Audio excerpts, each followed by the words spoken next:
Welcome है friends हमारे YouTube channel success the 91 में। फ्रेंड्स बहुत ही महत्वपूर्ण क्वेश्चन है जो कि आने वाली सभी परीक्षाओं के लिए वेरी इंपॉर्टेंट है। तो फ्रेंड्स बिल्कुल भी स्किप मत करें वीडियो को और पूरा वीडियो लास्ट तक देखें। और फ्रेंड्स जैसा कि आप देख पा रहे हैं कि computer GS environment GK most important question है फॉर ऑल नर्सिंग एग्जाम के लिए।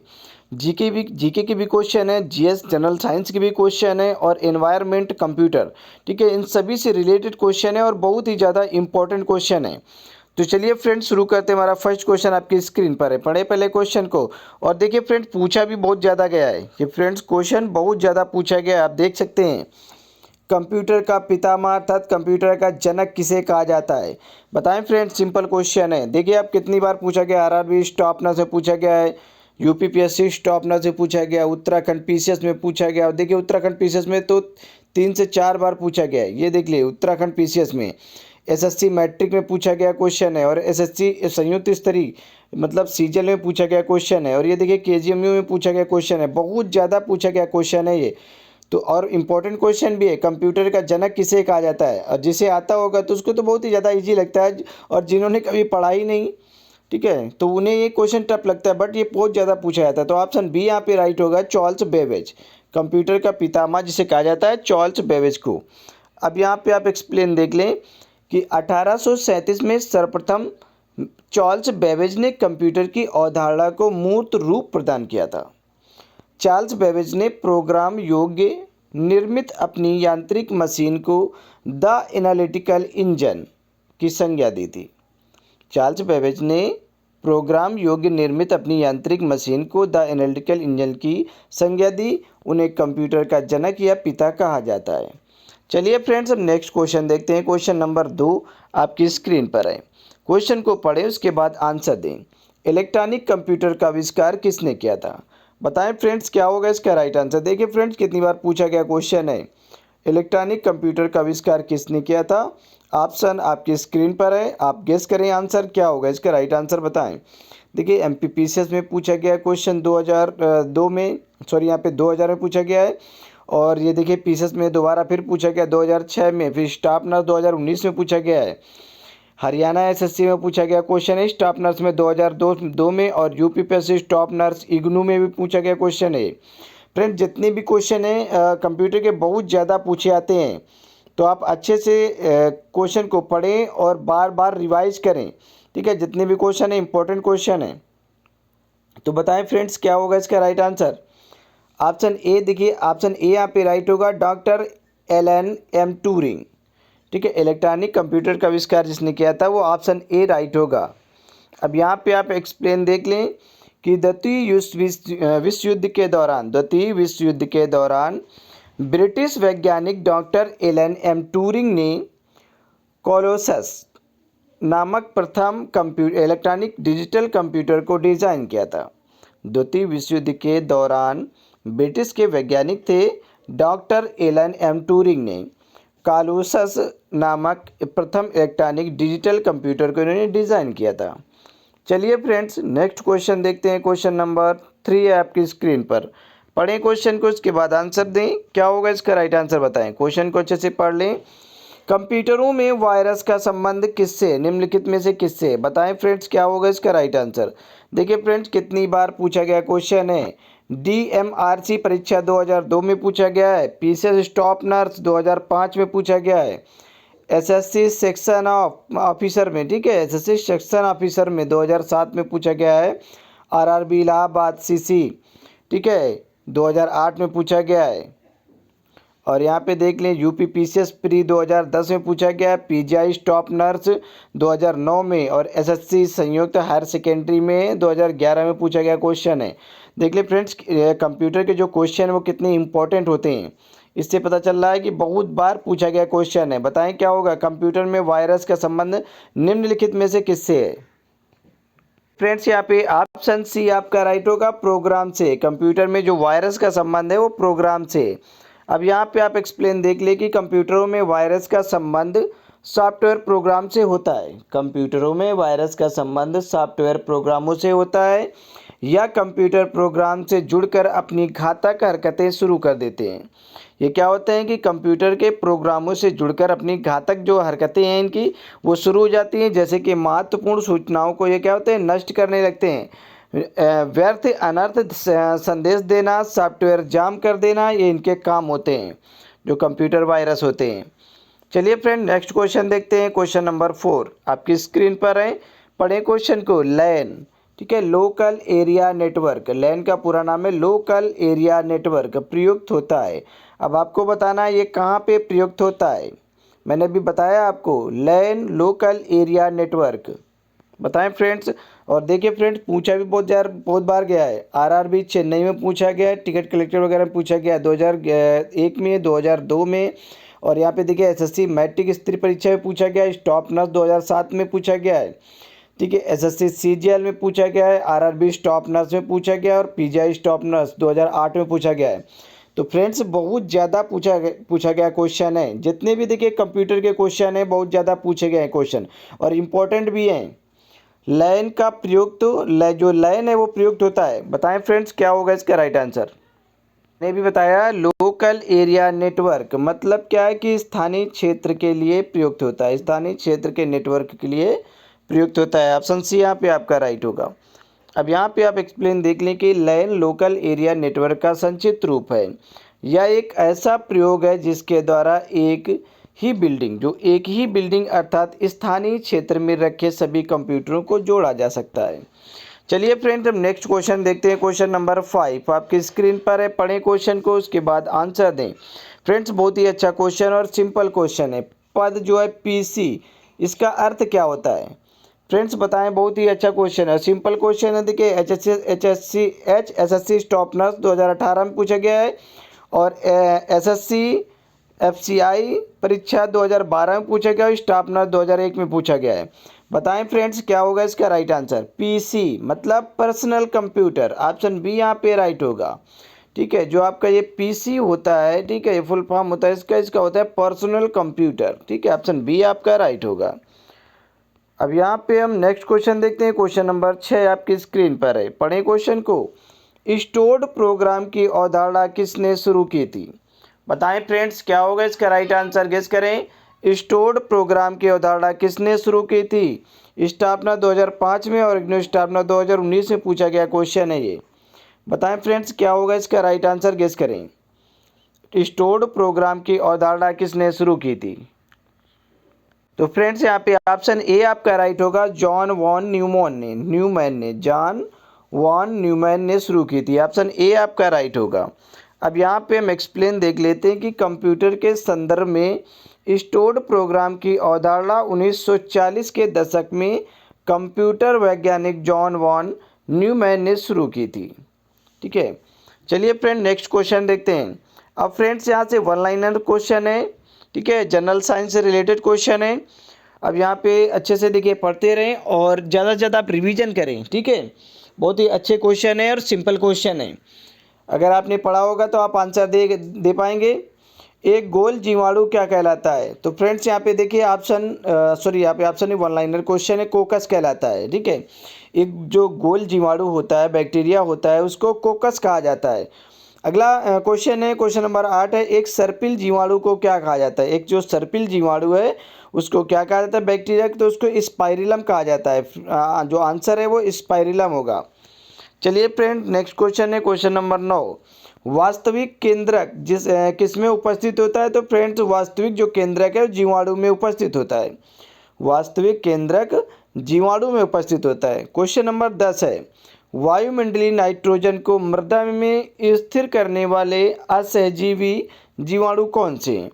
तो फ्रेंड्स यहाँ पे देखिए एजोटोबैक्टर तथा क्लास्ट्रीडियम जीवाणु, एजोटोबैक्टर तथा क्लास्ट्रीडियम बैक्टीरिया, ठीक है, जो जीवाणु होते हैं ये आपके हैं वायुमंडलीय नाइट्रोजन को मृदा में स्थिर करने वाले असहजीवी जीवाणु हैं। चलिए फ्रेंड 11 नंबर क्वेश्चन देखते हैं। भूमि की उर्वरकता को घटाने वाला जीवाणु कौन सा है। तो देखिए फ्रेंड्स यहाँ पे थायोबैसिलस डीनाइट्रीफिकेंस। अगला क्वेश्चन है 12 नंबर, जीवाणुओं से प्रजनन की सामान्य विधि कौन सी है। जीवाणुओं से प्रजनन की जो सामान्य विधि कौन सी है फ्रेंड्स, विखंडन है। चलिए फ्रेंड, हम नेक्स्ट क्वेश्चन देखते हैं। क्वेश्चन नंबर 13, जीवाणुओं में प्रकाश संश्लेषण क्रिया में हाइड्रोजन दाता सामान्यतः होता है। तो फ्रेंड्स यहाँ पे देखिए हाइड्रोजन सल्फाइड। जीवाणुओं में प्रकाश संश्लेषण क्रिया में हाइड्रोजन दाता सामान्य रूप से कौन होता है? तो हाइड्रोजन सल्फाइड होता है। क्वेश्चन नंबर 14 है, विटामिन B12 के संश्लेषण में जीवाणु द्वारा उपयोग किया जाता है। तो यहाँ पे देखिए फ्रेंड्स, क्लस्ट्रीडियम एसिटोब्यूटाइलिकम, ठीक है। और फ्रेंड्स, ये जो विटामिन B12 है, इसका पूरा नाम आपको बताना है, क्या होगा इसका? कमेंट बॉक्स में ज़रूर बताएं कि विटामिन B12 का रासायनिक नाम क्या होता है, ठीक है। और इसमें देखिए कोबाल्ट पाया जाता है। जो विटामिन B12 है इसमें कोबाल्ट पाया जाता है, और इसकी कमी से क्या होता है? शरीर में घातक खून की कमी हो जाती है, घातक रक्त अल्पता होती है, ठीक है। तो आपको विटामिन B12 का रासायनिक नाम जरूर बताना है कमेंट बॉक्स में। चलिए हम अगला क्वेश्चन देखते हैं, कौन सर्वाधिक संख्या में पाए जाते हैं? तो फ्रेंड्स देखिए बैक्टीरिया क्या होते हैं? सर्वाधिक संख्या में पाए जाते हैं। अगला क्वेश्चन 16 नंबर, बैक्टीरिया में पाया जाने वाला प्रकाश संश्लेषी आशय क्या कहलाता है? तो फ्रेंड्स यहाँ पे आंसर जो होगा वर्णकी लवक कहलाता है। चलिए फ्रेंड्स, क्वेश्चन नंबर 17 है आपकी स्क्रीन पर, 17 और 18, ठीक है। जो जीवाणु सीधे ही वायुमंडलीय नाइट्रोजन को नाइट्रोजन के यौगिकों में बदल देते हैं क्या कहलाते हैं? जो जीवाणु सीधे ही वायुमंडलीय नाइट्रोजन को नाइट्रोजन के यौगिकों में बदलने का काम करते हैं क्या कहलाते हैं? तो फ्रेंड्स, ये नाइट्रोजन स्थिरीकरण जीवाणु कहलाते हैं, स्थिरीकारी, ठीक है। नाइट्रोजन स्थिरीकारी जीवाणु कहलाते हैं। अब यहाँ पे 18 नंबर क्वेश्चन है, पाश्चर क्यों प्रसिद्ध है? पाश्चर क्यों प्रसिद्ध हैं आपको बताना है। तो फ्रेंड्स, रोगों की जर्म थ्योरी के लिए प्रसिद्ध हैं। जो लुई पाश्चर थे, ये रोगों की जर्म थ्योरी के लिए प्रसिद्ध हैं, द पाश्चर थे। अब क्वेश्चन नंबर 9 है, इसे पढ़ें। कैनोला मानव उपयोग के लिए उगाई गई विशिष्ट प्रकार की तिलहन सरसों की किस्मों को निर्दिष्ट करता है। इन किस्मों की मुख्य विशेषता क्या है? बताएं फ्रेंड्स। देखिए फ्रेंड्स, आपको बताने की अब ज़रूरत नहीं है, क्योंकि वन लाइनर क्वेश्चन है, केवल आप रिवीजन करें, ठीक है। ज़्यादा से ज़्यादा आप रिवीजन करें, अगर आपको आता है तो आप आंसर दे सकते हैं। कैनोला मानव उपयोग के लिए उगाई गई विशिष्ट प्रकार की तिलहन है। तिलहन सरसों की किस्मों को निर्दिष्ट करता है। इन किस्मों की जो मुख्य विशेषता वह है कि इनके तेल में इरूसिक अम्ल की बहुत अल्प मात्रा होती है। क्वेश्चन नंबर 20 है, एपीफाइट्स वे पौधे होते हैं जो अन्य पौधों पर निर्भर हैं। एपीफाइट्स वे पौधे होते हैं जो कि अन्य पौधों पर निर्भर हैं, तो उन्हें क्या कहा जाता है? यांत्रिक अवलंब के लिए, ठीक है। यांत्रिक अवलंब के लिए अन्य पौधों पर निर्भर होते हैं। क्वेश्चन नंबर 21 है, पढ़ें पहले। हाल ही में हमारे वैज्ञानिकों ने केले के पौधे की एक नई और भिन्न जाति की खोज की है, जिसकी ऊंचाई लगभग 11 मीटर तक जाती है और इसके फल का गूदा नारंगी रंग का होता है। और यह भारत के किस भाग में खोजी गई है? तो फ्रेंड्स, अंडमान निकोबार द्वीप समूह खोजी गई, अंडमान द्वीप में खोजी गई है। चलिए फ्रेंड, नेक्स्ट क्वेश्चन है 22 नंबर क्वेश्चन, मूल ग्रंथिका रूट नोड्यूल, ठीक है। मूल ग्रंथिका अर्थात रूट नोड्यूल किस में पाई जाती है? तो फ्रेंड देखिए, कुछ लेग्यूमिनस पादपों तथा कुछ अन्य पौधों में भी पाई जाती है।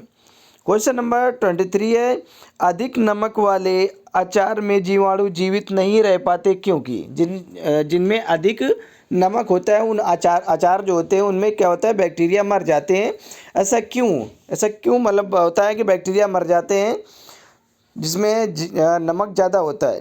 तो वे जीव द्रव्य संकुचित हो जाते हैं। क्या होते हैं? जो जीव द्रव्य क्या होते हैं? संकुचित हो जाते हैं, सक्रिय हो जाते हैं अर्थात सिकुड़ जाते हैं और इस तरह मर जाते हैं। चलिए फ्रेंड, नेक्स्ट क्वेश्चन है, तपेदिक उत्पन्न करने वाला जीवाणु कौन सा है? तो आपको पता है, माइकोबैक्टीरियम, ठीक है। तपेदिक उत्पन्न करने वाला जो जीवाणु है वो कौन सा है? माइकोबैक्टीरियम है। 25 है क्वेश्चन नंबर 25, जीवाणु जंतु या वनस्पति है? जीवाणु जंतु है या फिर वनस्पति है? तो देखिए फ्रेंड, जो जीवाणु है ये क्या है? एक वनस्पति है, 25 नंबर। तो चलिए नेक्स्ट क्वेश्चन है, सबसे लंबा अनावृत बीजी जिम्नोस्पर्म पौधा कौन सा है?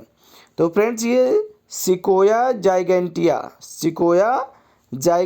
है। सबसे लंबा अनावृत बीजी पौधा होता है जिसे जिम्नोस्पर्म कहा जाता है। ठीक है, इसे अनावृत बीजी कहें या फिर जिम्नोस्पर्म कहें। ठीक है, सिकोया जाइगेंटिया है। सबसे लंबा आवृत बीजी वृक्ष जो है वो कौन सा है? तो देखिए ऑस्ट्रेलियन यूकेलिप्टस होता है। सबसे लंबा सबसे लंबा आवृत बीजी पौधे की बात अगर की गई वृक्ष की, तो ये आपका ऑस्ट्रेलियन यूकेलिप्टस होता है। चलिए फ्रेंड्स, नेक्स्ट क्वेश्चन देखते हैं। आधुनिक जीवाणु विज्ञान का जनक किसे कहा जाता है? तो फ्रेंड्स ये रॉबर्ट कोच है। आधुनिक जीवाणु विज्ञान का जनक कहा जाता है रॉबर्ट कोच को।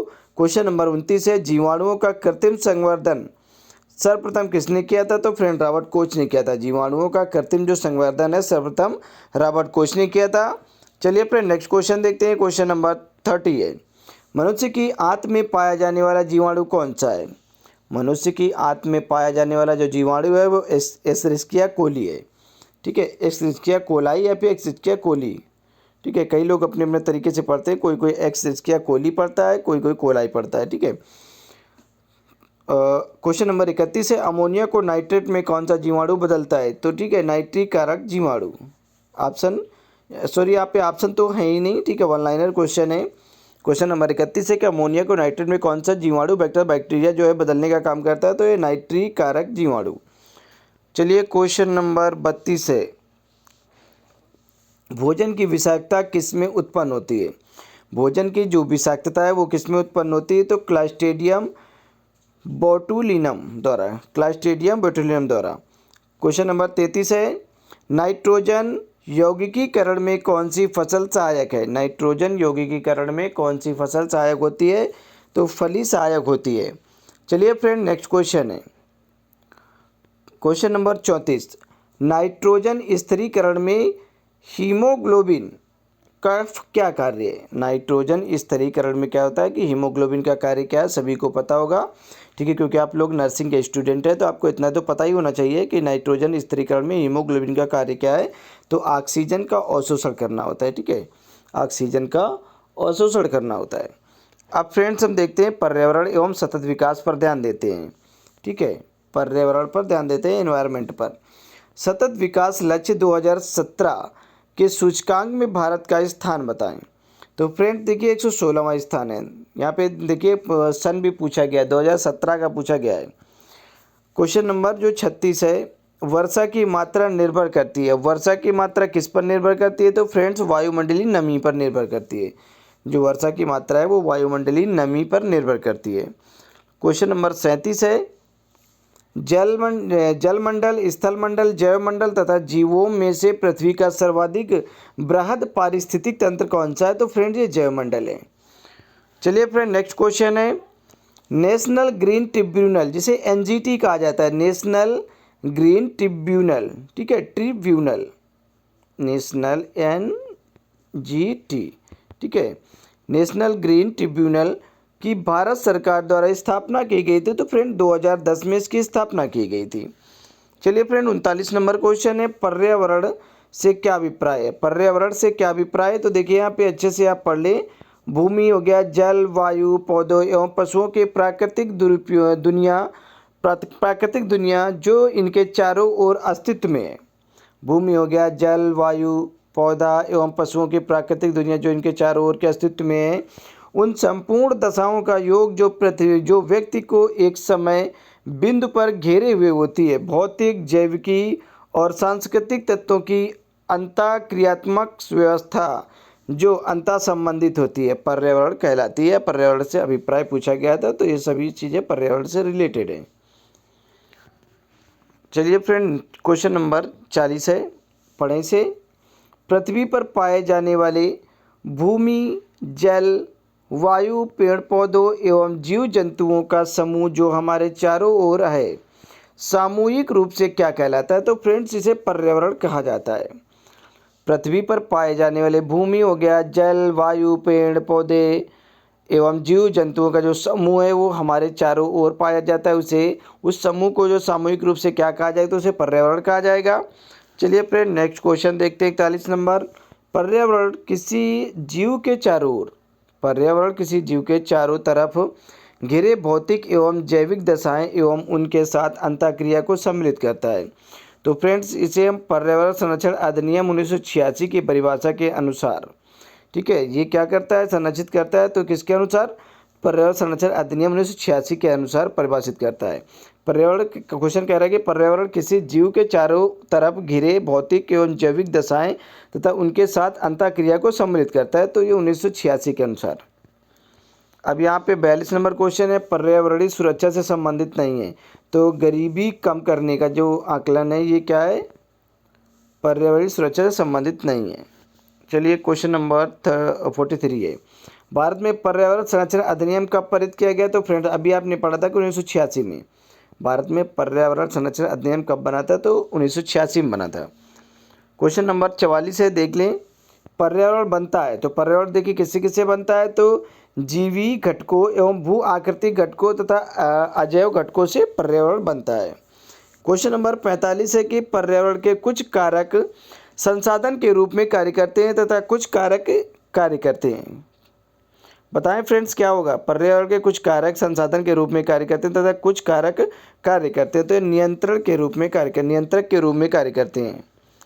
चलिए फ्रेंड 46 नंबर क्वेश्चन है, धारणीय विकास के उपयोग के संदर्भ में अंतरपीढ़ीगत संवेदनशीलता का विषय कौन सा है। तो फ्रेंड यहाँ पे प्राकृतिक संसाधन हो जाएगा। चलिए फ्रेंड्स क्वेश्चन नंबर 47 है आपकी स्क्रीन पर, पढ़ें क्वेश्चन को। विकास की वह अवधारणा जिसके तहत वर्तमान की आवश्यकताओं के साथ साथ भविष्य की आवश्यकताओं को भी ध्यान में रखा जाता है। तो फ्रेंड्स यहाँ पे धारणीय विकास हो जाएगा। विकास की वह अवधारणा जिसके तहत वर्तमान की आवश्यकताओं के साथ साथ भविष्य की आवश्यकताओं को भी ध्यान में रखना पड़ता है, तो उसे धारणीय विकास कहा जाएगा। क्वेश्चन नंबर 48 है, वर्ष 2002 में जोहान्सबर्ग में आयोजित पृथ्वी सम्मेलन का मुख्य मुद्दा क्या था। तो फ्रेंड्स इसका मुख्य मुद्दा था सतत विकास। वर्ष 2002 में जोहान्सबर्ग में पृथ्वी सम्मेलन आयोजित किया गया था, उसका मुख्य जो उद्देश्य था वो सतत विकास था। चलिए फ्रेंड्स क्वेश्चन नंबर 49 है, पढ़ें से अच्छे से। संयुक्त राष्ट्र संघ ने सतत विकास लक्ष्यों अतः सस्टेनेबल डेवलपमेंट गोल्स DGS का निर्धारण किया, वे कुल हैं, ठीक है, तो 17 हैं। संयुक्त राष्ट्र संघ ने सतत विकास लक्ष्यों का निर्धारण किया, वे कितने हैं, कुल कितने हैं, तो 17 हैं। चलिए फ्रेंड नेक्स्ट क्वेश्चन देखते हैं, क्वेश्चन नंबर 50 है, सतत विकास लक्ष्यों को निर्धारित करने की प्रगति की दिशा में विभिन्न देशों के द्वारा किए गए प्रयासों के प्रगति जानने के लिए निर्माण किया गया है। तो फ्रेंड्स यहाँ पे सस्टेनेबल डेवलपमेंट इंडेक्स का सतत विकास के लक्ष्यों को प्राप्त करने की प्रगति की दिशा में विभिन्न देशों द्वारा किए गए प्रयासों की प्रगति जानने के लिए निर्माण किया गया है। तो friends sustainable development index. Friend last question है, विश्व पर्यावरण दिवस कब मनाया जाता है। तो फ्रेंड्स सभी को पता है कि 5 जून को पर्यावरण दिवस मनाया जाता है। विश्व पर्यावरण दिवस 5 जून को मनाया जाता है।